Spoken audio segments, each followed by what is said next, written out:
Assalamualaikum warahmatullahi wabarakatuh. Alhamdulillahirabbil alamin wassalatu wassalamu ala asyrafil anbiya'i wal mursalin Sayyidina Muhammad wa ala alihi wa sahbihi ajma'in. Apa khabar bapa ibu sekalian pada hari ini yang mengikuti program bersama dengan Pak Haji? Alhamdulillah ya.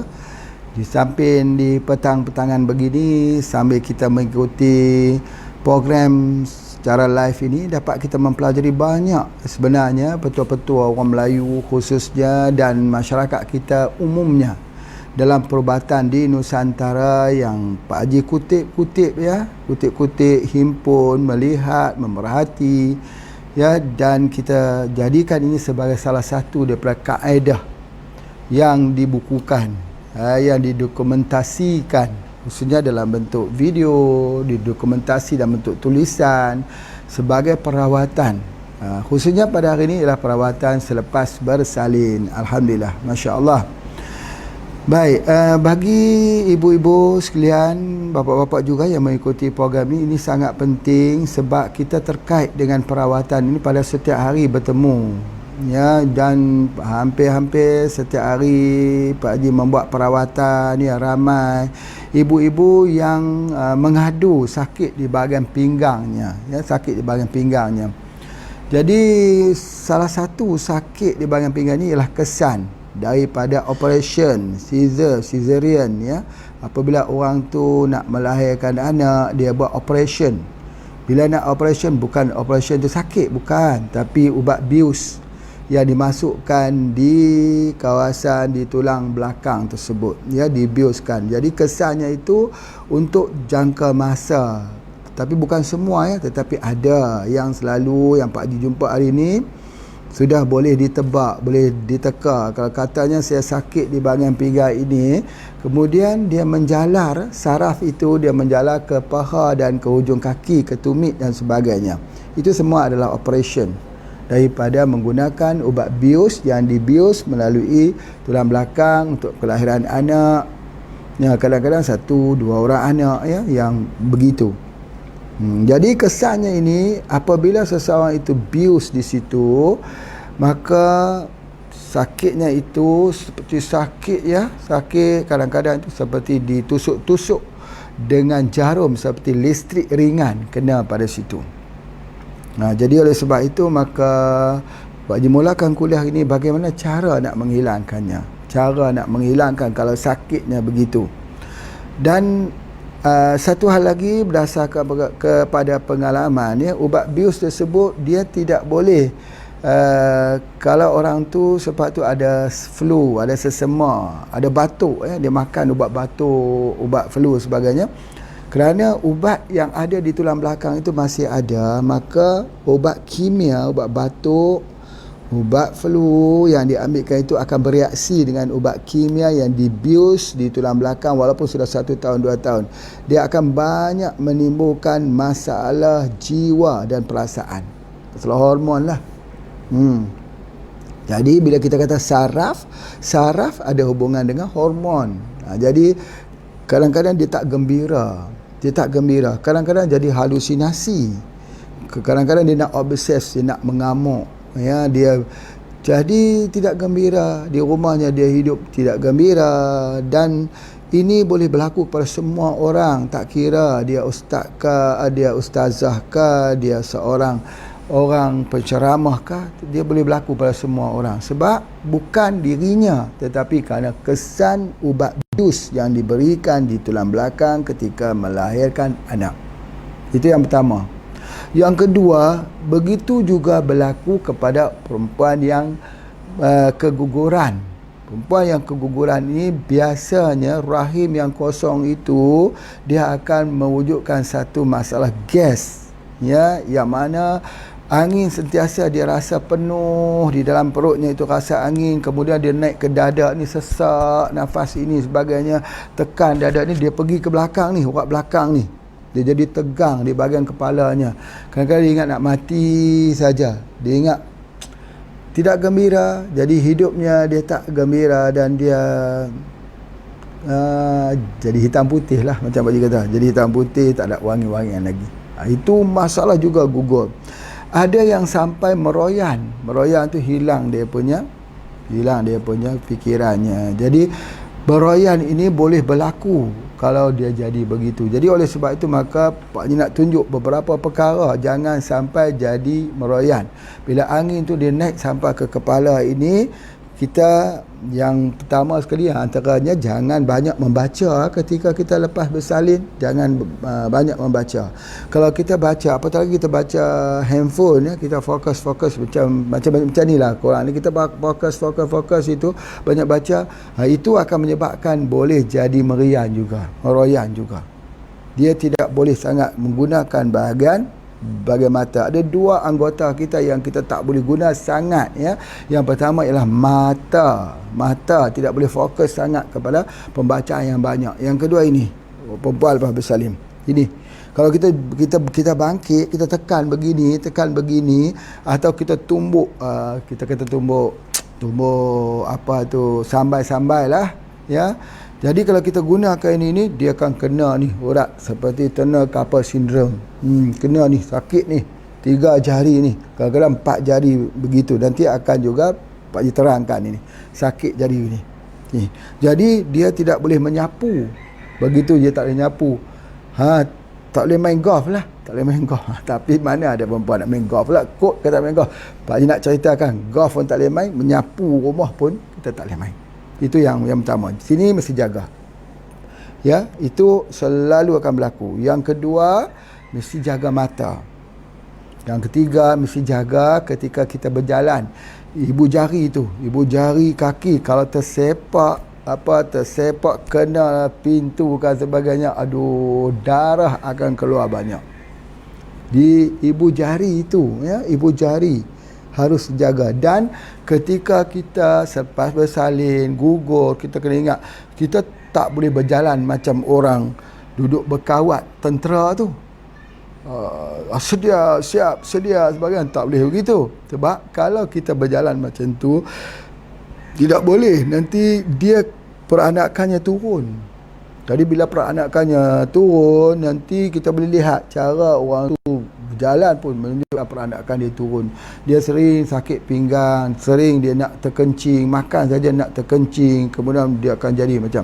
Sebab apa? Peranakannya turun. Jadi orang lepas bersalin tu biasanya orang pakai bengkung. Ya, bengkung. Apa di sini pakai? Dia ikat perut tu. Ikat perut, bengkung tu, bengkung yang panjang tu. Ada 7 hasta. Pak Haji ada keluar 2 jenis bengkung. Satu bengkung yang 7 kaki tu, satu lagi bengkung yang kita keluarkan itu dah ada herba. Bengkung tu penting, kena ikat betul-betul dia punya di bahagian perut ni supaya tak masuk angin ya, tidak masuk angin. Kemudian kalau yang panjang tu diputar begitu sampai ikat balik. Kemas ikatannya itu, dan ikatan itu mesti sampai di bawah ini, di kawasan pinggul dan di kawasan paha ni, supaya kita melangkah tidak boleh panjang. Jadi kalau langkah macam orang kawat langkah-langkah panjang gitu, itu yang duduk menyebabkan turun rahim tersebut. Langkahnya pendek-pendek ya, langkahnya pendek-pendek, pelan-pelan. Walaupun kita sihat, supaya jangan turun ya, jangan peranakan itu turun. Itu diikat dengan begitu baik sekali. Jadi ketika nak ikat tu, kita gunakan MPH, minyak Pak Haji, ataupun kita gunakan minyak bubuk, dilomor habis-habisan di sini, banyak-banyak ni. Kemudian lagi banyak lagi bagus. Lagi banyak lagi bagus supaya panas, sebab kawasan itu perlu panas. Jadi orang yang lepas bersalin ini atau gugur ni, dia kena panas badannya itu. Jadi kita ikat bahagian peranakannya itu, ikat di bahagian bawah ni dan disapu dengan minyak sangat penting ya, di mana setiap waktu kaki kita itu harus kita sapu, lomorkan dengan minyak, dan pakai stokin ya, pakai stokin yang longgar. Kalau boleh pakai seluar yang menjerut di bawah tu, seluar yang orang kata yang kecil tu, yang lembut itu, supaya jangan masuk angin. Itu cara dia supaya badan kita itu fit selepas kita bersalin. Okey, baik. Jadi oleh sebab itulah maka di sini Pak Haji nak sebutkan bahawa bengkung ataupun ikatan tu sangat penting. Jadi kita tak boleh angkat benda berat, tak boleh angkat, sudah tentulah ya, kalau kita angkat benda berat itu lagilah masya-Allah ya, lagi menyebabkan kesakitan, dan besoknya ya Allah kita kena demam, itu demam nifas ya. Nanti Pak Haji terang kalau kena demam nifas tu kena guna herba apa, itu pun kena lihat juga ya. Banyak herba yang boleh gunakan untuk demam nifas. Tapi kalau dulu orang gunakan daun serut, daun serut ataupun dipanggil kesinai yang buat bonsai itu. Indonesia panggil serut, Malaysia panggil kesinai. Kita buat bonsai. Nanti akan Pak Haji terangkan nanti sebentar lagi. Masya-Allah. Baik. Yang pertama sekali, apabila orang itu lepas bersalin, Pak Haji sebut begini, nanti dicatat elok-elok ya. Pak Haji sebut apa saja yang Pak Haji ingat saja, sebab Pak Haji tak buat nota-nota yang secara spesifik, tapi apa yang Pak Haji ingat saja ya. Sebab ini selalu ya kita belajar dengan orang kampung, dengan bidan-bidan dan sebagainya. Okey, antaranya dalam masa hari pertama, hari satu, hari kedua, hari yang ketiga itu, hari itu kita tak boleh berurut lagi masa tu ya. Kalau kita nak pijat, kita tak boleh pijat lagi ya, pada hari satu, hari kedua, hari ketiga. Yang kedua, pijat ini kena ingat betul-betul ya. Pijat itu mestilah, orang kata pijat memujuk perut, memujuk rahim atau memujuk perut. Jadi dia mesti dibelai dari kiri ke kanan, kanan ke kiri, ke arah pusar, ditarik ke atas sampai dia panas, kemudian di atas sebelah bawah, atas itu turun ke pusar, di bawah di atas ari-arinya ditarik ke pusar. Jadi kesemuanya itu kepada mengarah ke arah pusar, tapi tak boleh kuat. Banyak sekali kesalahan pijatan yang dilakukan. Minta maaf lah Pak Haji nak sebut begini. Kalau ibu-ibu pergi ke tempat orang buat pijatan urutan, kemudian balik tu sakit, tu salah. Itu namanya bentan. Bentan itu sakit kerana peranakan itu radang. Ya, ketika dia keluar itu dia jadi peradangan. Jadi kalau kita pijak itu, kadang-kadang balik pada pijak tu demam 14 hari, itu salah. Itu orang tak belajar ya. Kalau urutan lepas bersalin ini, kita tak boleh sentuh kuat-kuat di bahagian rahimnya, sebab rahim tu luka. Itu harus kita ingat betul-betul ya, petua-petua ini. Jadi cari bidang-bidang kampung, mereka-mereka yang pandai ataupun mereka yang nak belajar, silakan. InsyaAllah di sini kita buat pelatihan sengkak atau urutan untuk perempuan lepas bersalin. Jadi begitu juga kita harus naikkan pelviknya itu. Macam mana cara nak menaikkan pelvik itu ada di dalam kiropraktik ya. Kiropraktik yang kita amalkan, kiropraktik yang ditunjukkan di sini, pembetulan tulang belakang, PTB yang kita tunjukkan. Dia tidak boleh buat kepada keseluruhan, tak boleh kasar, dia mesti lembut. Itu yang Pak Haji nak sebutkan, antara hari yang pertama dengan hari yang ketiga itu. Dan dia harus memilih makanan-makanan. Biasanya ya kita kena berpantang sedikit, terutamanya iaitu yang terbaik ialah kita ambil sayur sawi ya. Sawi itu boleh, dan terbaik sekali minyak sawi. Minyak sawi ada jual, itu sangat-sangat baik ya. Jadi kalau orang dahulu, kalau kita gunakan perempuan selepas bersalin ini, dia tak boleh makan banyak-banyak sangat. Dia kena makan nasi dengan ikan kering. Ikan kering pula mesti ambil ikan daripada ikan haruan. Ikan haruan, kita makan nasi dengan ikan haruan. Sebab ikan haruan tu ada albumin, mempercepatkan kesembuhan dan sebagainya. Dan ikan tak boleh ambil ikan yang berdaging hitam yang ada duri ya. Begini saja cara pengecaman. Apakah makanan yang boleh dimakan atau yang tak boleh dimakan. Pengecamannya seperti orang yang ada asam urat. Kalau orang asam urat tak boleh ambil sardin, jadi orang lepas bersalin pun tak boleh ambil sardin juga. Kalau orang asam urat tak boleh ambil kacang, orang lepas bersalin pun tak boleh ambil kacang juga ya. Jadi makanan-makanan yang alergi kita tak boleh ambil.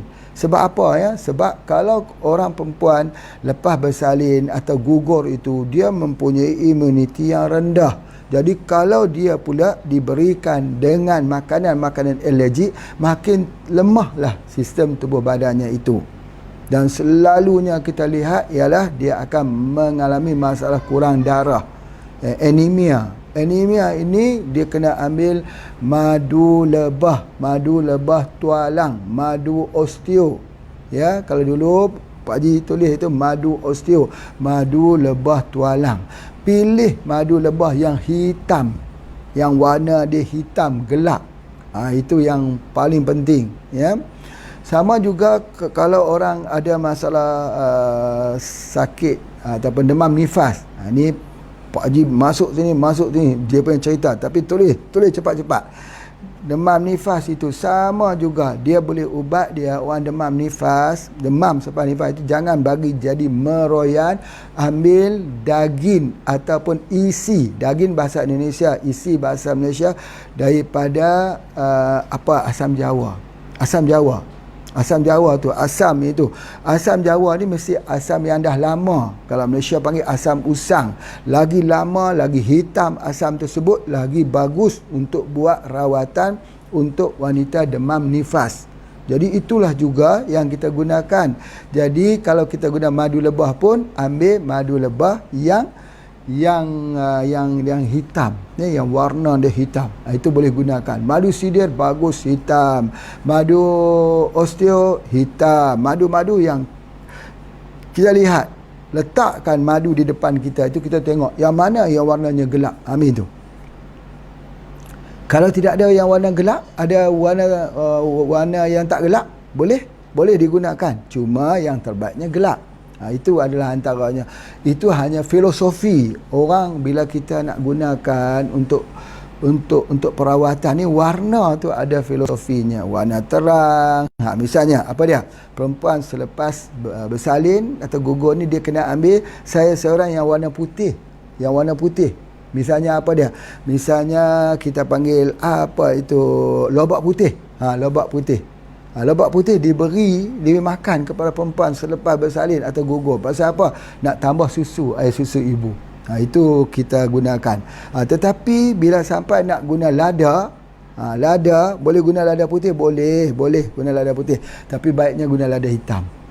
Lada hitam tu lada muda. Lada yang muda, yang hijau, yang diambil muda, dipanen muda, kemudian dijemur. Ya, jadi akhirnya dia jadi hitam lah. Jadi dia lebih rasa pedas sikit lah. Kita ambil begitu bagus sebab untuk memanaskan badan. Jadi kalau boleh, kalau kita buat sup, sama ada kita buat sup daripada sup daripada ikan haruan, masuk lebih sikit ladanya. Ladanya kita masuk lebih sikit dan sebagainya. Kemudian kita kena ingat juga, ya, seperti mana yang Pak Ji sebutkan sini, bahawa kita tak digalakkan makan daging, ya, kurangkan sikit daging. Boleh makan, boleh, tapi kalau makan daging nanti kalau orang operation misalnya, dia punya luka tu dia susah dia nak kering.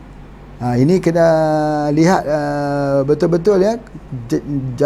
Dan dia tak boleh ambil makanan-makanan yang ada krema, ya, yang ambil krema, kecuali kopi radik. Kopi radik tu sebab dia sudah ada herba. Tapi kalau dia ambil kopi 3 in 1, tak boleh, ya. Hatta dia tak boleh ambil Milo pun, ya. Milo pun begitu. Tapi boleh ambil kopi kosong, kopi hitam tu, yang kosong, yang tidak ada apa-apa tu. Kopi murni lah.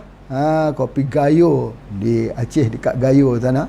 Itulah kopi hitam, kopi murni, kopi tumbuk. Itu boleh kita ambil. Tapi kalau dia campur krema 3 in 1, kita beli sebagainya, elakkan, jangan ambil. Sebab nanti tempat jahitan itu dia lambat kering. Itu yang penting. Kemudian kita kena kurangkan gula juga. Betul, sebab gula itu 30 minit selepas ambil gula, dia akan menurunkan sistem immunity kita, sel T, sel B. Padahal orang tu sakit, lepas bersalin tu sakit, jangan dia jadi infection dan sebagainya. Jadi kalau kita ambil gula, dia akan lemah. Macam mana kalau kita ambil kopi radik ada gula? Bisa, boleh. Kenapa? Sebab dia ada herba dia. Jadi jangan samakan kopi radik dengan kopi-kopi yang lain. Ini nanti ada orang kata, jujur ke Pak Haji dengan ilmu ni? Jujur. ilmu ini kita tidak boleh base kepada jualan nak dapat duit. Ilmu mesti jujur. Kita tak boleh munafik dengan ilmu. Ilmu ni kalaupun tak bagus, kita sebut kata tak bagus. Kalau kita tak boleh bagi kepada diri kita, keluarga kita, isteri kita. Jadi kalau isteri kita tak boleh, tak kita berikan kopi radik, kita tak boleh bagi orang lain kopi radik. Kita tidak boleh jual kopi lain yang kita minum. Tidak boleh begitu. Hidup harus benar. Harus benar. Jadi, Pak Haji nak sebutkan di sini bahawa kopi radik tidak mempunyai permasalahan. Walaupun di sini Pak Haji sebut kopi 3 in 1. Ada krema. Sebab apa? Sebab dia ada herba. Dia ada herba situ. Dan Pak Haji sebut krema, gula tak boleh diambil. Pasal apa? Dia akan melambatkan lagi hilangnya kesembuhan ketika orang itu ada jahitan. Jahitan tu kadang-kadang dia tak mau. Dia tidak mau tercantum. Jadi nanah lagi. Masya Allah. Apatah lagi kalau orang tu ada masalah-masalah yang lain. Jadi infection lagi. Jadi Pak Haji nak sebutkan dekat sini bahawa jaga lada hitam. Itu bagus. Jaga supaya dia jadi panas. Kalau dia jadi juga jahitan tu tak mau bercantum, jadi nanah sebagainya, dengar pesanan Pak Haji ni. Jangan tinggal Cosinium Plus. Cosinium Plus. Kenapa pula Cosinium Plus pula Pak Haji ni? Cosinium Plus tu kan untuk sinusitis. Ya. Di dalam Cosinium Plus itu ada satu akar namanya akar mengkunyit, akar kunin. Akar kunin atau akar mengkunyit ini tali panjang. Dulu kalau di kampung Pak Haji, di kampung-kampung ibu Pak Haji di balik guar tu, di mata air tu, situ ada pokok-pokok, ya, pokok dia panggil akar kunyit, akar mengkunyit. Jadi kita tarik dia macam tali panjang sebagainya itu. Nah, itu yang direbus. Jadi nak cari mana sekarang ini? Dia ada di dalam Cosinium Plus. Jadi ini Pak Haji nak sebut, kalau ada orang buat operation nanah, tak mau bercantum, dan kalau orang itu ada maksud kata luka yang tidak mau kering, gunakan Cosinium Plus. Itu extra knowledge. Tetapi kalau dia itu membeli dalam satu set bersalin yang dikeluarkan oleh HPA itu, sudah kita berikan itu ubat periuknya. Ya, ubat periuk. Jadi ubat periuk dah sedia ada dalam bentuk bunjut itu yang kita ikat itu. Jadi kita rebuskan, kita minum ubat itu. Itu adalah di antaranya. Dan ubat-ubat, ya, ubat-ubat lepas bersalin ini, lihat, ya, biasanya orang ambil, misal kata adalah makjun atau pil lah, bahasa kita bahasa pil ni. Pil biasanya orang ambil selepas 3 hari bersalin, baru dia ambil obat tersebut. Tetapi di dalam pengubatan kita, ya, di dalam set bersalin itu ada ubat periuk. Ubat periuk tu ada 4 yang Pak Haji masukkan di situ. Kita rebus sekali dengan kain-kainnya yang ikat itu, rebus, dan airnya itu kita minum. Hari yang ketiga kita minum. Ya, hari ketiga kita minum, kita rebus, kita minum, insya-Allah badan akan jadi pulih dan banyak angin keluar. Ya, banyak angin keluar dan mata kita jadi terang. Baik. Kemudian ada makjun di situ, ada pil A, A dan B. Itu kita ambil lah. Seterusnya dan seterus sampai habislah. Sampai habis tu biasanya 40 hari habis, insya-Allah. Kalau sudah tidak ada, macam mana? Kalau kita tidak ada set bersalin itu, ingat, kalau tidak ada minyak yang kita nak guna tadi, minyak bubut ataupun kita gunakan MPH. Yang kedua, kita tidak ada pil, kita boleh gunakan kapsul radik dan kapsul Paramaria. Paramaria 1, kapsul radik 1, ataupun Paramaria 1, kapsul 7 angin 1. 2 itu yang kita ambil. Itu sangat-sangat penting, ya, sangat-sangat penting supaya badan kita menjadi segar. Tapi salah satu lagi, iaitu kita kena ambil teh herba pegaga. Pegaga, teh herba itu adalah salah satunya, ialah disebut sebagai minuman selepas bersalin. Ini dikenali di dunia, dipanggil miracle herb. Ya, miracle herb, di mana orang lepas bersalin itu satu sekalinya ialah kita nak bersihkan darah. Yang kedua, nak bersihkan luka. Luka di dalam dan luka di luar. Luka di dalam itu penting, bekas keluar anak itu penting itu. Macam mana kita nak hilangkan luka? Itulah pegaga. Tetapi ingat betul-betul, pegaga ini kalau orang itu tidak ada darah rendah, tidak jadi masalah. Tapi kalau dia ada darah rendah, ambil pegaga, dia pusing. Dia jadi pusing begitu. Ingat, itu bukan mesti kita kena tinggal pegaga. Jangan tinggal pegaga. Lepas bersalin, jangan tinggal pegaga. Pegaga itu dah diukirkan elok di luar, bagus di dalam. Jadi kita ambil gitu, tetapi tambahkan dalam pegaga tersebut madu lebah. Ya, dalam air teh pegaga tadi tambahkan madu lebah. Dia tidak akan mempunyai masalah kalau darah rendah pun. Itu penting. Jadi oleh sebab itu di dalam itu kita bagikan pegaga, dan kalau tuan-tuan tak ada, bapa ibu tidak ada, ya, kita gunakan spirulina. Penting. Atau seperti Pak Haji sebutkan moringa. Oleh kerana kita moringa dan spirulina ini dia mengandungi zat yang tinggi. Zat besinya tinggi, mengatasi semua zat besi daripada tanaman-tanaman lain. Sama juga kenapa kita mengambil sawi. Sawi kerana nak dapatkan zat besinya. Jadi oleh sebab itu, maka kita juga apabila kita menggunakannya itu, maka bila kita gunakan moringa, bagus sekali. Tapi jangan ambil daunnya rebus terus. Kalau kita makan daunnya rebus terus, dia sakit sendi sebab dia terlalu dingin. Kita ambil yang dikeringkan, dibubukkan. Senang saja. Kalau ada di rumah kita daun moringa, ya, Pak Haji sebutkan, ya, masa pergi di Lombok banyak sekali daun moringa. Ambil daun itu dikeringkan. Kalau boleh keringkan dengan guna angin, ya, tidak terkena terus. Apatah lagi jangan kena panas petang. Kalau panas pagi, alhamdulillah boleh guna. Ya. Jadi sebab apa? Apa beza panas pagi dengan panas petang?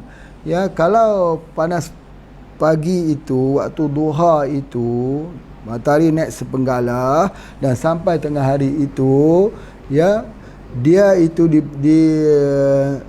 dia tidak sama dengan yang petang. Kalau petang itu kita panggil ultraviolet. Ya, jadi oleh sebab itu maka kita jemur ni pun bagus, dia jadi ubat. Tumbuk, kemudian baru kita bagi serbuk minum bagainya. Boleh juga menggunakan kulit manggis. Kulit manggis tu sangat baik juga untuk merawat luka selepas bersalin. Jadi kalau tidak ada ni, ambil kapsul sajalah. Ambil kapsul. Itu yang Pak Haji nak sebutkan, bahawa kemudian kita tak boleh juga makan ikan yang gatal-gatal. Itu. Ikan yang gatal tu seperti ikan apa? Ikan sardin. Ikan sardin boleh menyebabkan gatal. Kadang-kadang kita lihat juga ada setengah orang tak alergik dengan ikan sardin. Ikan sardin ada dua jenis juga. Ya, dia macam ikan tongkol.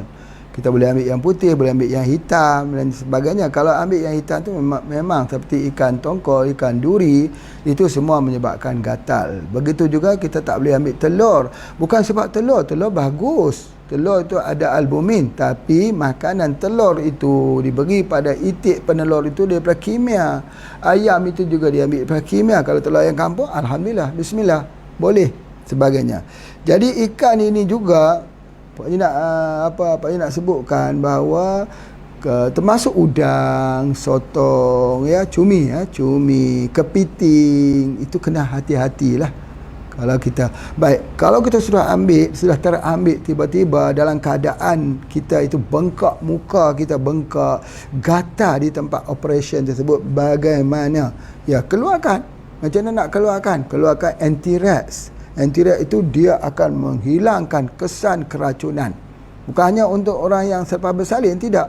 Kita pun kadang-kadang kalau kita pergi di laut, kalau kita makan seafood, tiba-tiba bengkak muka kita, gatal-gatal, ambil anti-rax. Kalau dulu ada filosofi dia begini, kalau masuk hutan bawa anti-rax. Masuk hutan bawa antiret, takut dipatuk ular, takut disengat oleh tawun tanah. Tawun bahasa Indonesia, tawun bahasa Malaysia panggil tebuan.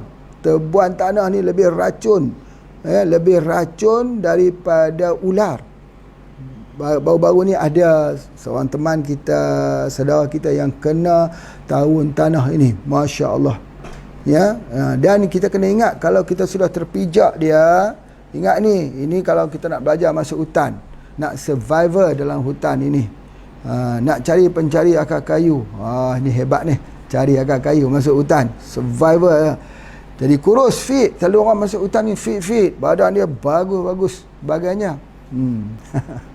Tapi kalau jumpa harimau, habislah kita. Kalau jumpa harimau, bukan kucing. Kucing dia boleh manja-manja. Harimau dia tak tahu nak manja-manja. Dia tengok kita, kita tengok dia. Kalau kita sempat lari, kita lari. Tapi kalau cheetah, cheetah manalah ada tempat kita. Tapi kalau ada cheetah ni larinya paling kencang, perenangnya paling hebat, pemanjatnya yang paling cepat. Jadi kita nak lari mana? Larinya lebih kuat. Lebih kuat. Kalau kita terjun di dalam sungai, dia perenang yang terbaik. Kalau kita naik pokok, dia pemanjat pokok yang terbaik. Pak Haji dengar pesanan ibu Pak Haji. Macam mana dia kata? Dia kata, kamu mestilah mempunyai kekuatan boleh mengambil makanan di mulut cheetah. Boleh mengambil makanan di mulut cheetah. Jadi kalau cheetah sama-sama mengejar dengan Pak Haji untuk mengambil makanan di depan tu, Pak Haji dapat dulu. Cheetah tak boleh ambil. Pasal apa? Kena ada kekuatan macam tu. Jadi insya-Allah nanti kita sambung lagi. Baik, silakan.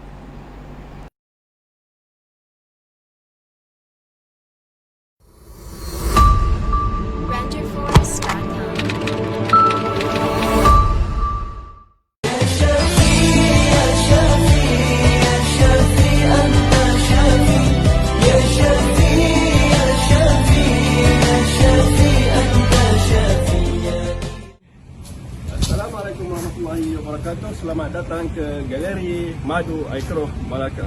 Tuan-tuan dan puan-puan sekalian, ilmu Tibbun Nabawi dan madu tidak dapat dipisahkan kerana ia disebut di dalam Al-Quran surah An-Nahl ayat 68. A'udzubillahi minasyaitonirrajim. Wa auha rabbuka ilan nahli an ittakhizi minal jibali buyuta wa minasyajari wa mimma ya'rishun. Sadaqallahul azim. Maksudnya, dan Tuhanmu telah mewahyukan kepada lebah, buatlah rumahmu di bukit-bukit, di pohon-pohon kayu dan juga di tempat-tempat yang dihuni oleh manusia. Saya teringat antara kuliah yang disampaikan yang saya pernah belajar daripada guru saya, Tuan Haji Ismail bin Haji Ahmad. Beliau mengatakan bahawa kekuatan madu ini terletak pada penghasilan madu lebah yang dihasilkan oleh kekuatan getaran yang dihasilkan oleh lebah-lebah, iaitu getaran. Di sini kita dapat melihat madu dijual dalam berbagai bentuk dan mempunyai khasiat yang tersendiri. Di dalam SPA kita mempunyai madu-madu yang berkualiti tinggi seperti madu sumur, madu habatus sauda, madu osteo, madu mar'i, madu sidir, madu asli dan madu liar. Jangan lupa amalkan madu dalam kehidupan seharian kita.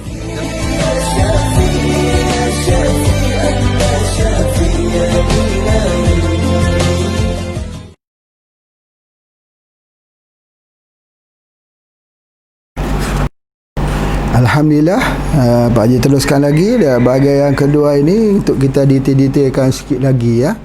Baik, begitu juga dengan mandi. Ingat ni, orang lepas bersalin atau gugur jangan mandi banyak sangat.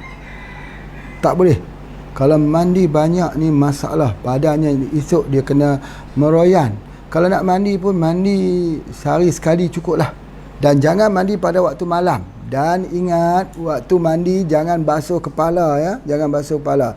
Kalau kita siram di bahagian kepala ini nanti kena meroyan. Betul ke Pak Haji cakap ni? Betul. Ni pengalaman Pak Haji merawat orang.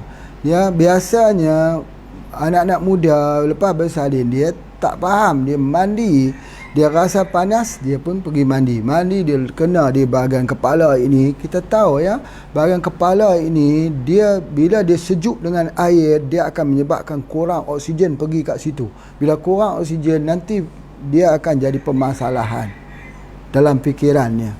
Kita kadang-kadang kita tengok kenapa perempuan tu selepas bersalin dia berubah, dia punya perilakunya berubah dia.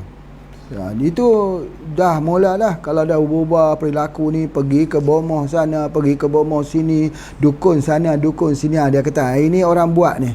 Bukan orang buat. Mandi tu, basuh kepala. Ya, tak boleh. Dia kena guna air hangat. Ya, kalau kita guna air sejuk saja, dia akan bagi efek. Ingat, kalau waktu malam pun. Jadi kurangkan mandi. Ilmu kurang mandi ni. Jadi itu di antaranya. Masya Allah. Dan kita kena banyak ambil benda yang panas seperti lada dan lomor. Lomor apa? Minyak bubut. MPR tu lomor di seluruh badan kita. Satu lagi, kalau kita tidur waktu siang. Tidur waktu siang ni kita kena tidur juga. Kena tidur, tapi jangan tidur lama. Jangan sekejap tidur, sekejap tidur, sekejap tidur. Tak boleh. Tapi kena tidur. Kena tidur. Supaya kita tidur itu mengelakkan daripada meroyan juga. Tapi kalau tidur lama, meroyan juga. Ini meroyan ni sebab tidur kan? Sebab apa ya? Sebab bila kita tidur, kena ingat ya, ketika gini, bahagian yang paling perlu jaga ada dua bagi perempuan lepas bersalin. Ni bahagian kepala. Kepala tak boleh duduk rendah. Kalau rendah, dia nanti pergi, angin tu kan pergi di bahagian kepala tu, itu dia jadi galau bahagiannya. Jadi sebab tu orang pakai pilis. Pakai pilis di atas ni. Pilis ini supaya panaskan. Dia kata kita pakai pilis ni supaya angin jangan pergi ke mata. Mana pula angin pergi ke mata? Supaya jangan panas.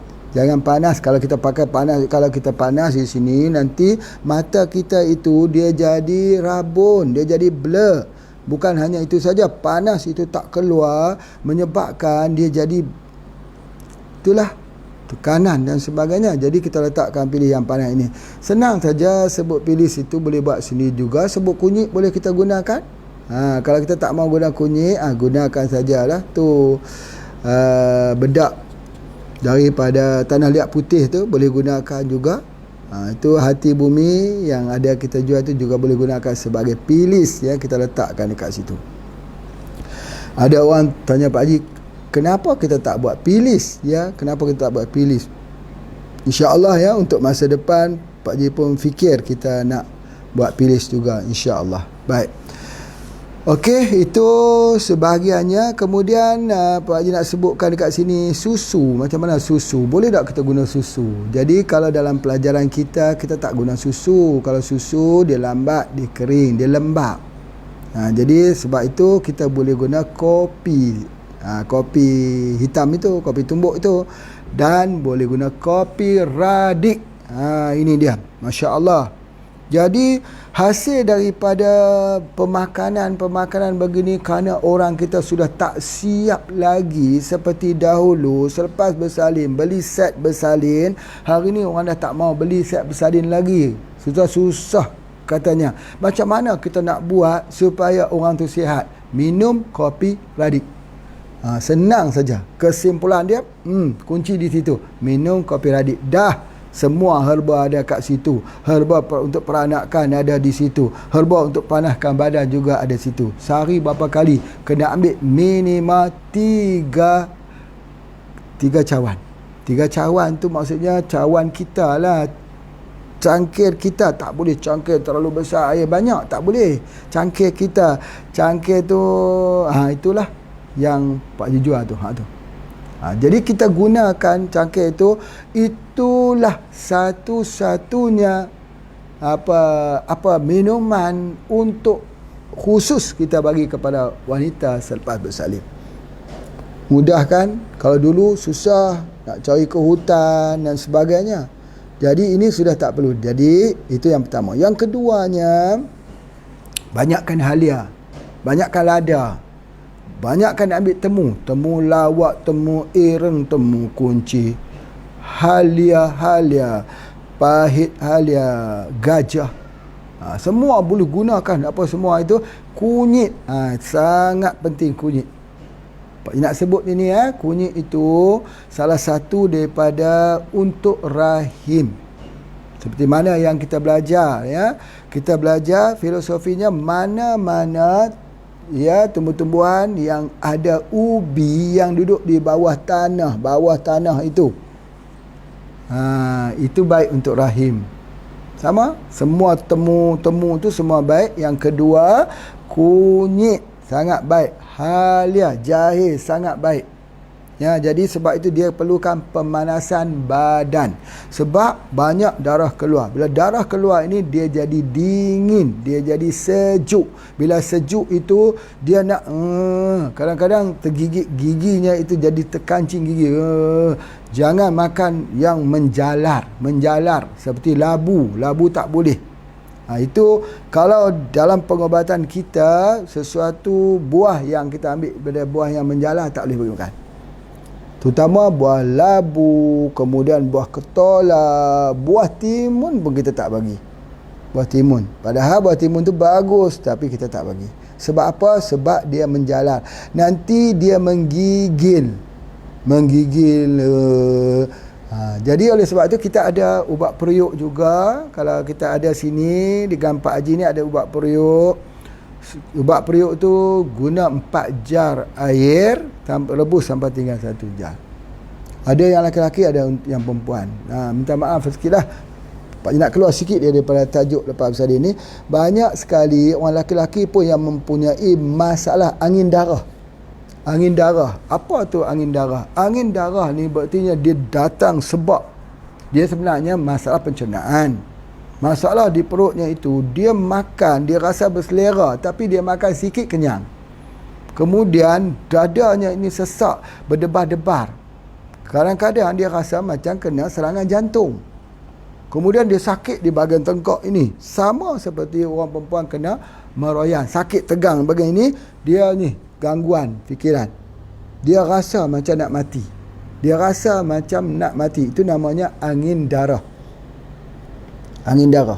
Jadi kalau dia pergi buat stress test, dia buat stress test di hospital, nanti orang klasifikasi dia dalam serangan jantung. Sebenarnya bukan ada masalah jantung di situ.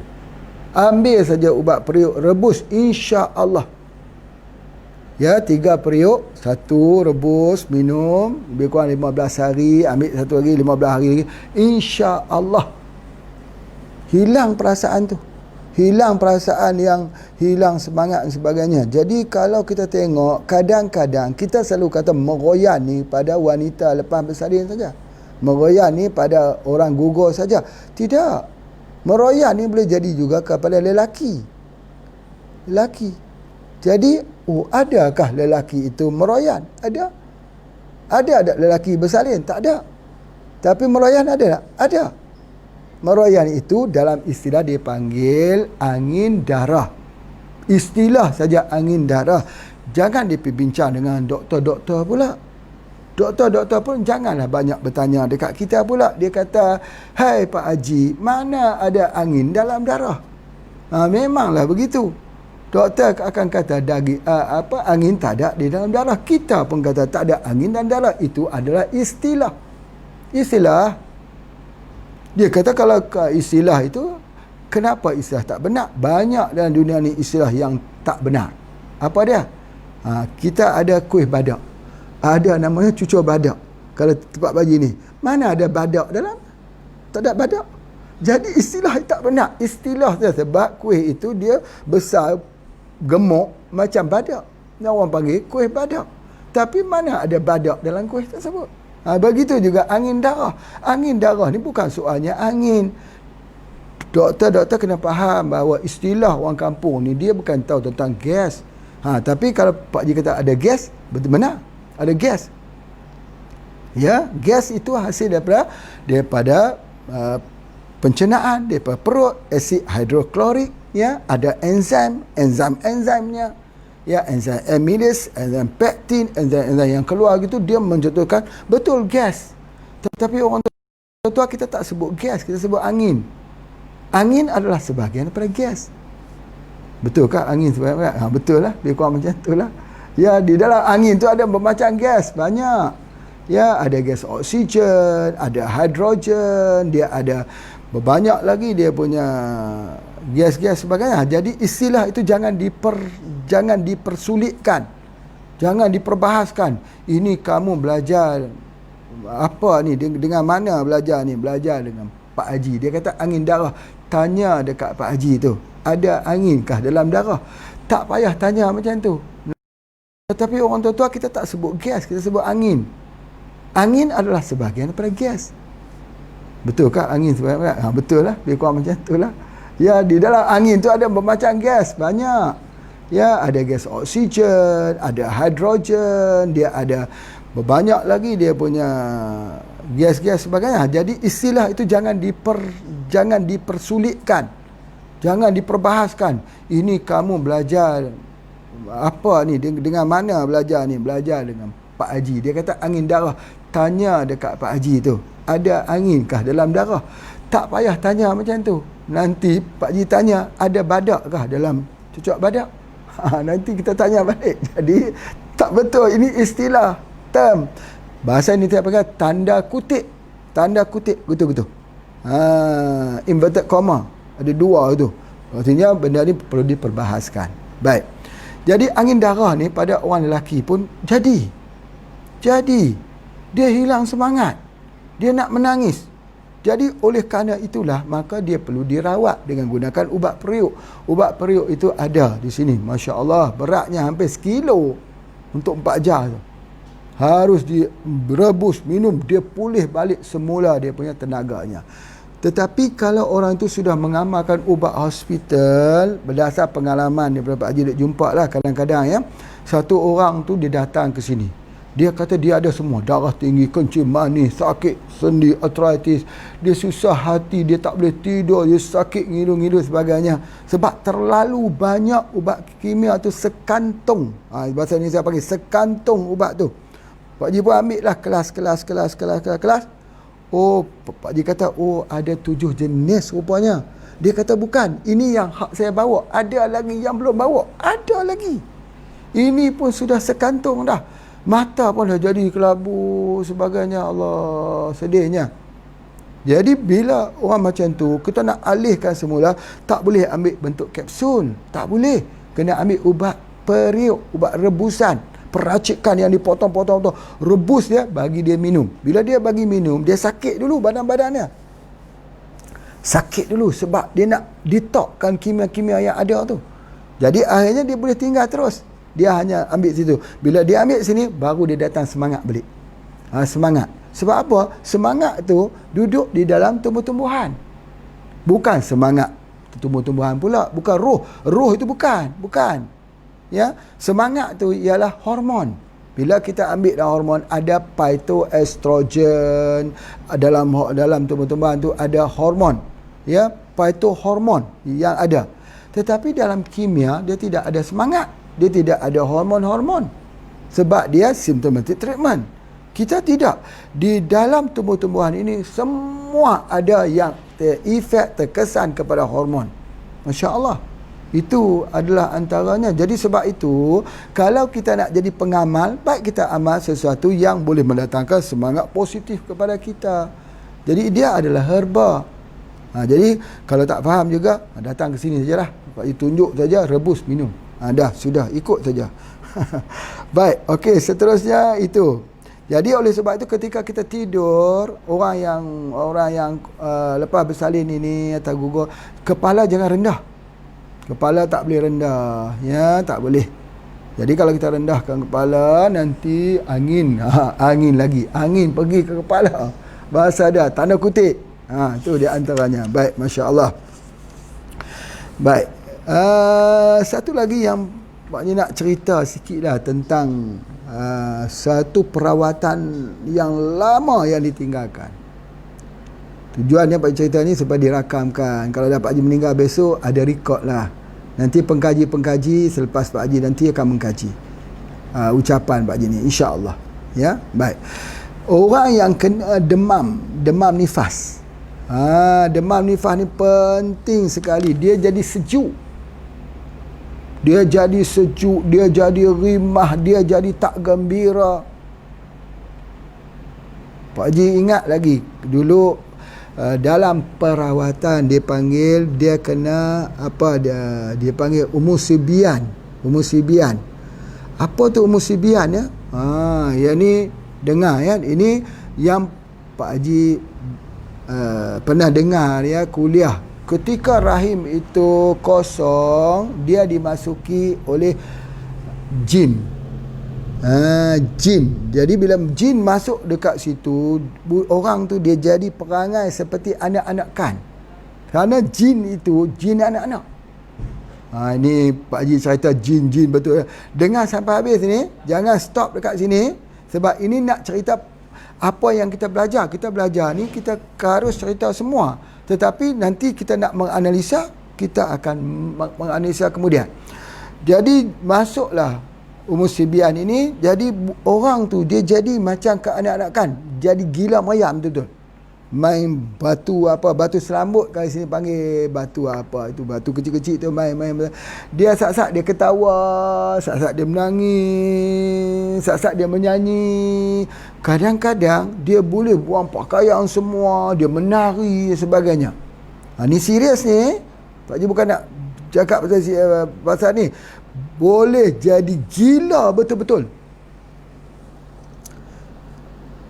Pengobatan orang dahulu. Tengok ya, ini nanti Pak Haji akan ulas ni. Pengobatan orang dulu, dia pergi ambil apa? Ketika orang meninggal dunia, keranda yang diketam tu apa kita panggil apa? Keranda kayu buat keranda tu yang diketam orang tu, abuk-abuk tu dibakar, diambil abunya itu, dia buat minuman di dalam air. Minum yang tu sembuh dengan izin Allah. Nak ulas macam mana ni? Kita kata betul tak betul Pak Haji? Tapi minum hilang gila tu. Baik, ini sangat menarik untuk kita bincang. Jadi kita nak bincang hari ni juga kan, nak sambung tengok penyakit besok. Baik, sebelum itu Pak Haji nak jelaskan dulu bahawa pengobatan kita ialah pengobatan tauhid. Tauhid, menegakkan tauhid.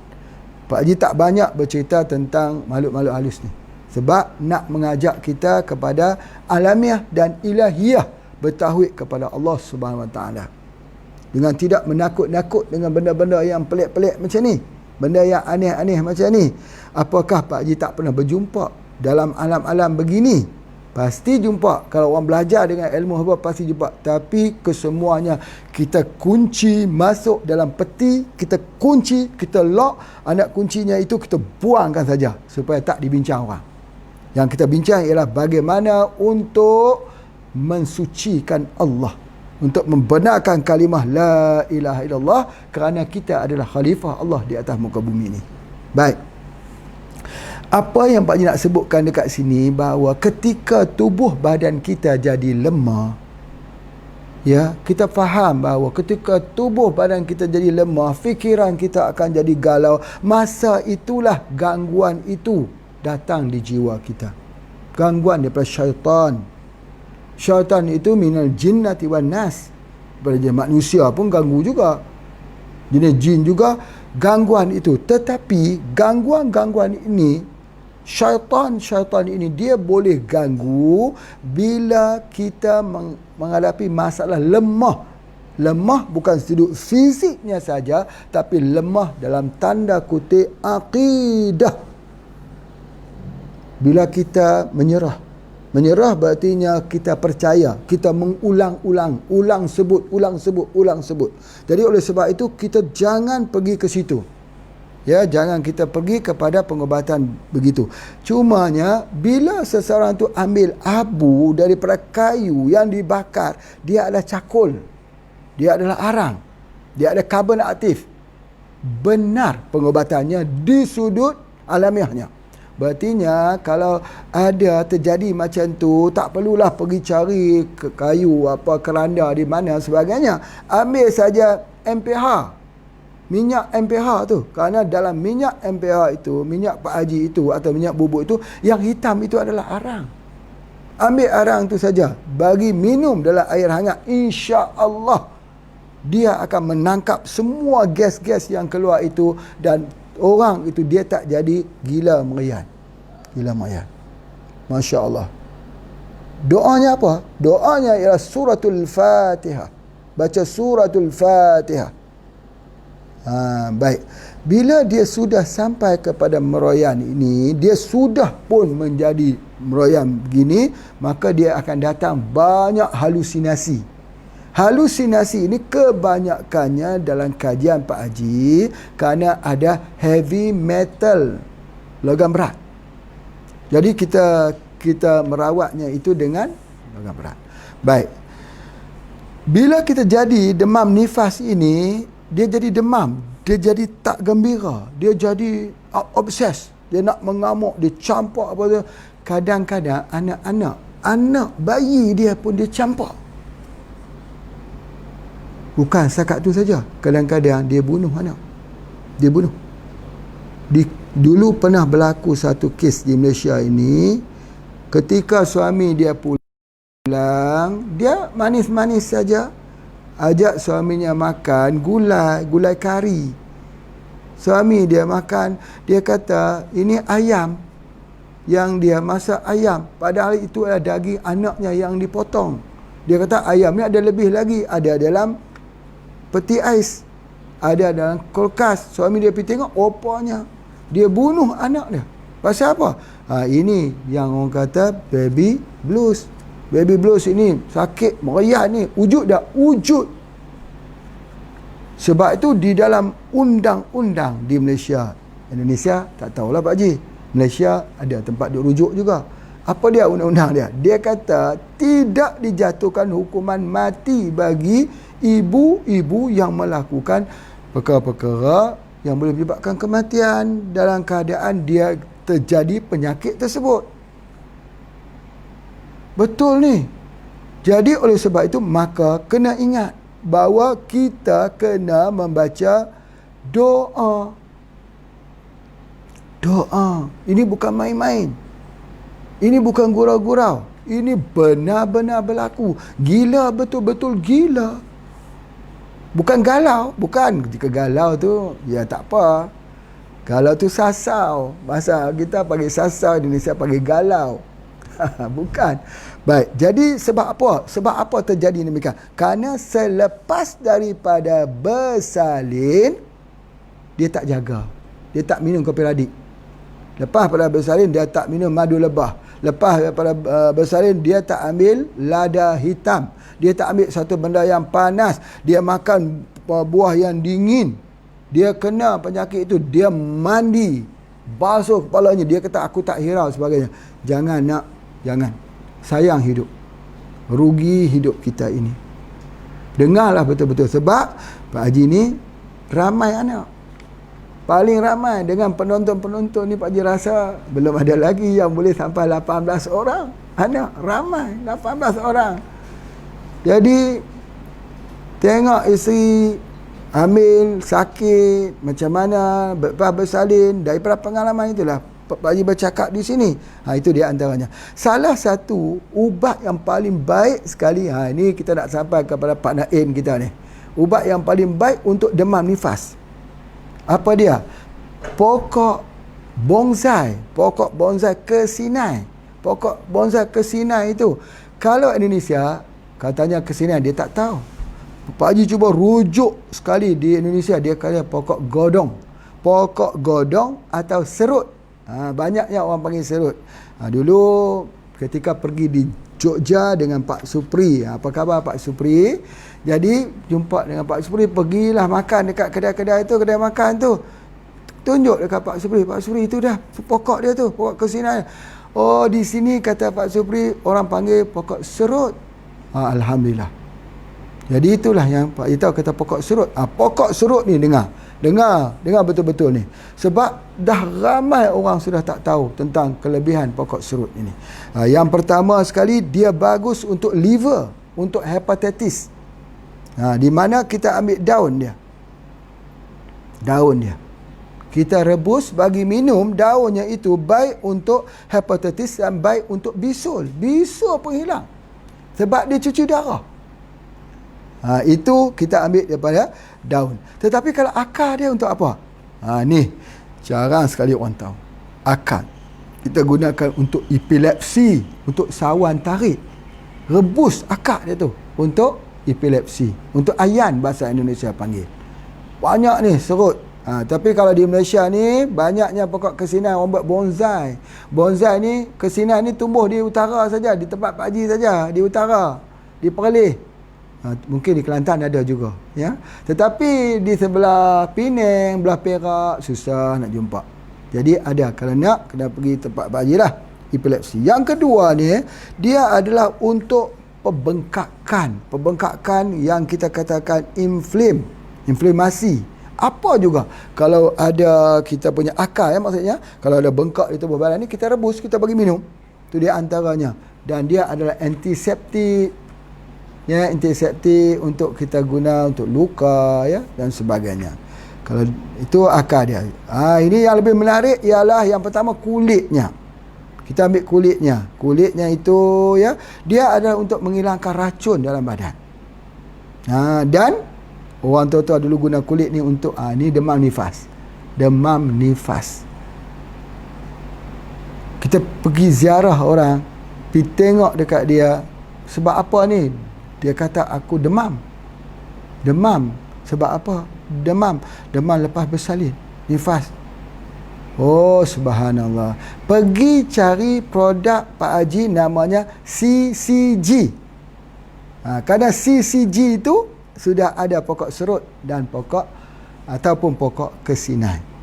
Itu untuk demam. CCG itu dia baik juga untuk cacing, kerana dia adalah ubat untuk cacing, dia adalah ubat untuk virus, dia adalah ubat untuk bakteria. Kalau bisul tu apa dia? Bakteria. Kalau demam tu virus. Dia untuk cacing, untuk bakteria, untuk virus. Jadi produk CCG itu bukan untuk cacing saja, dia untuk orang demam, untuk virus kita gunakan, terutamanya demam nifas. Itu di antaranya. Kemudian dia juga digunakan untuk diarrhea, mencret. Itu boleh kita gunakan. Dan kalau kulitnya kita rebus, boleh basuh untuk luka, untuk hilangkan luka, ya, sebagainya. Di Indonesia ada juga di tengah-tengah tempat panggil Mirten. Atau Mirten ke, Mirten ke, begitulah. Kemudian kalau di luar negara dia panggil sandpaper. Sandpaper ini penting sekali, sandpaper tree, iaitu pokok untuk apa dia panggil kertas pasir. Kertas pasir itu untuk nak bagi licin. Itu dijadikan. Dan kalau kita boleh ambil, dia juga rebus, dia untuk sakit gigi biasa digunakan. Dan yang paling penting, dia juga baik untuk kusta. Untuk kusta. Sangat-sangat baik, ya, digunakan. Masya Allah. Itu adalah salah satu daripada tanaman yang digunakan pada zaman dahulu untuk rawatan selepas bersalin. Bagaimana dengan orang gugur? Orang gugur lebih susah kita rawat daripada orang bersalin biasa. Gugur itu abnormal, berlaku bukan secara normal, dia gugur keluar. Jadi jangan tengok sepele, ya, sebab gugur ini lebih lagi perlu dijaga. Itu ada di antaranya. Kemudian Pak Haji nak sebutkan juga bahawa kita kena memastikan bahawa orang yang di dalam, kita kata pantang dia. Pantang 40 hari kah? Pantang 60 hari kah? Pantangnya itu 100 hari kah? Soalnya pantang itu kena ingat betul-betul bahawa jangan ambil air ais, jangan berjalan cepat-cepat, jangan kita bergerak aktif walaupun kita rasa kita sihat. Dengar pesanan Pak Haji ni, dengar. Walaupun kita rasa sihat, makanlah herba itu. Kopinya ambil, MPH-nya kita ambil, 7 anginnya kita ambil. Biasanya kita ambil 7 angin itu 7 angin 7, para Maria 7 untuk nak hangatkan badan. Yang terakhir sekali ialah kita bertangas. Bertangas ni bila kita gunakan? Kita gunakan hari yang ketiga, yang keempat kita boleh dah bertangas. Bertangas ni ada 2. Satu menggunakan besi, satu lagi menggunakan batu. Kalau kita gunakan batu, bertangas ini artinya begini, bukan bertangas, bertungku. Bertungku ada 2. Satu guna besi, satu gunakan batu. Jadi besi yang dipanaskan atau batu yang dipanaskan kemudian dibungkus di dalam kain yang kita letakkan daun mengkudu hutan, atau kita letakkan daun capa, daun sembung, atau kita letakkan daun pisang, kelat, apa juga dekat situ, atau daun kunyit juga kita letakkan, kita balut, lalu ditengkukan perlahan-lahan, dipanaskan perlahan-lahan ya, di bahagian rahim tersebut supaya dia panas dan dia cepat kecut.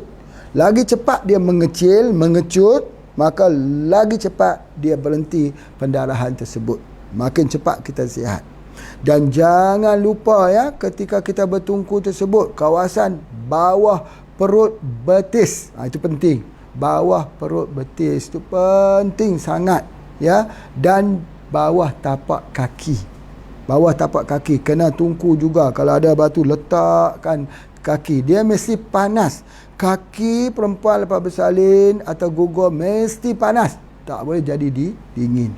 Itu di antara, itu yang pertama. Yang kedua, kita panggil dia kita bertangas.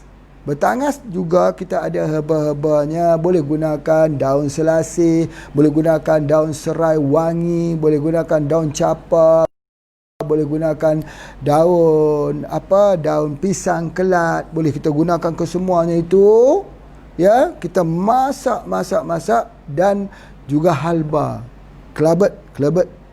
Itu dia. Jadi masukkan itu, bagi dia panas betul-betul, kemudian kita wap. Boleh berdiri, letakkan periuk panas itu, kita duduk di situlah, kaki kita kanan dan kiri itu, bagi dia wap bahagian peranakan tu, wap di bahagian sebelah bawah tu. Jadi kita wapkan dia punya begitu. Jadi kita buat selalu. Paling kurang halia pun boleh lah, atau daun kunyit boleh kita gunakan, daun capa kalau ada ya. Kalau kita tak ada, tidak mengapa, tapi kita wap menggunakan daripada sebahagian pada herba tersebut. Itu penting. Jadi insya-Allah di sini Pak Haji sedang menyiapkan satu lahan untuk herba-herba untuk mandian wanita selepas bersalin, satu herba untuk tangas tadi ni, wap tadi ni, 2. Herba untuk mandian dan herba untuk tangas sama saja. Kedua-duanya adalah herba yang sama. Baik. Yang kedua, kita boleh bertangas tadi dengan kita rebus ya. Kita rebus herba tadi, kita airnya itu yang kita wapkan. Orang tua-tua dulu lagi menarik. Dia ambil satu bekas ya, satu wadah, dia letak daun-daun yang dah kering, daun-daun pilihan tadi lah juga. Daun-daun yang Pak disebutkan tadi tu yang ada kering, salah satunya dia panggil pokok timba tasik. Pokok timba tasik ni ramai yang dah tak tahu dah pokok timba tasik ni ya. Masukkan daun timba tasik, masuk daun legundi, kita panggil daun lemuni. Daun lemuni, masukkan daun daripada tu pokok tapak leman. Jadi kesemuanya boleh ambil di sini je. Jadi daun-daun kering itu dibakar di atas plate tadi ni, dibakar, jadi asap itu keluar. Jadi dikeluar asap itu, bapa ibu sekalian, dulu ini bukannya nak ambil wap sebab kita bakar, nak ambil asap.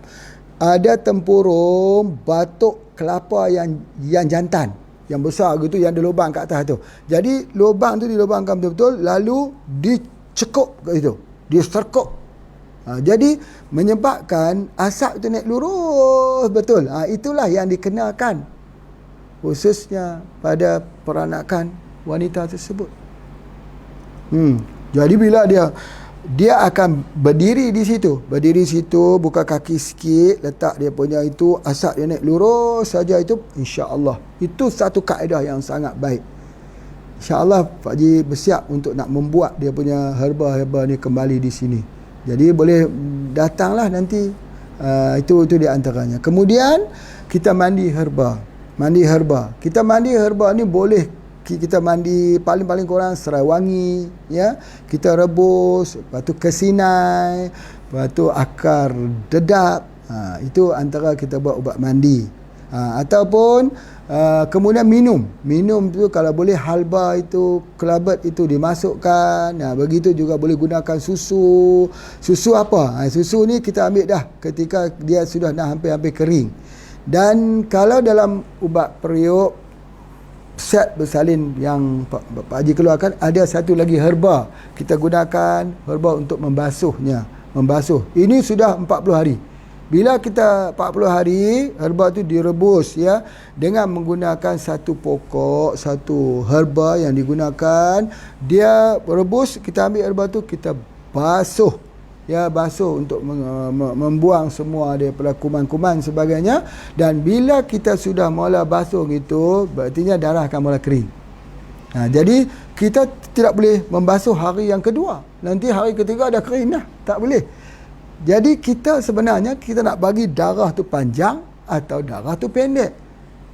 Itu antaranya. Jadi sebab itu ekstra. Jadi dalam fikih ni, orang darah nifas ni dia boleh keluar sekaligus, lepas tu hilang. Kebiasaan 40 hari 40 malam. Paling panjang 60 hari 60 malam. Kalau lepas daripada itu dipanggil darah istihadah. Jadi oleh sebab itu kalau tak keluar darah pun bermasalah juga. Dia mesti keluar darah, kecuali orang tu tak ada darah. Dia tak boleh keluar darah. Dan jangan lupa, mesti ambil zat besi tinggi. Sebab apa? Kalau kita pergi ke rumah sakit, doktor bagi juga zat besi. Tapi zat besi itu yang kita makan di rumah sakit itu, dia menyebabkan sembelit. Nanti tinja tu keluar satu-satu hitam-hitam macam besi.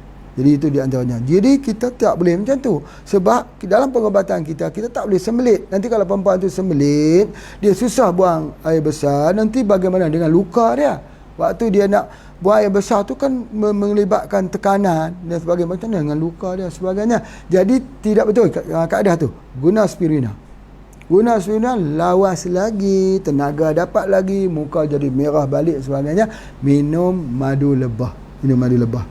Kemudian MPH ambil, sapu kat muka, sapu kat belah, biar dia masuk meresap itu, baru kita lap-lap begitu. Ingat, kurangkan mandi. Boleh tidur pada setiap hari, kena tidur juga, tapi sekejap, jangan terlalu lama, kepala jangan di bawah. Dan kita kena pastikan bahawa insya-Allah dalam masa ini hati kita gembira. Hati kita senang. Ya? Sebab apa? Melihat anak. Kalau dah tak ada anak meninggal macam mana? Anak meninggal, gugur. Ingat, siapa yang meninggal anaknya, 3 orang kata Rasulullah, dia ahli syurga. Dia sabarlah, syarat dia sabar. Datang seorang perempuan, dia kata, kalau 2 orang ya Rasulullah, 2 pun ahli syurga. Kalau 1 orang ya Rasulullah, dia bersabar, 1 orang pun masuk syurga kata Rasulullah SAW. Masya Allah. Sabar. Baik. Kalau dia tak dia tak sabar, dia akan datang banyak penyakit. Jadi oleh sebab itu paling tinggi, ingat pesanan Pak Haji, selepas bersalin kena kuatkan kesabaran, selepas gugur kena kuatkan kesabaran. Allah saja sebaik-baik tempat sandaran hidup kita. Terima kasih. Jumpa lagi. Assalamualaikum warahmatullahi wabarakatuh.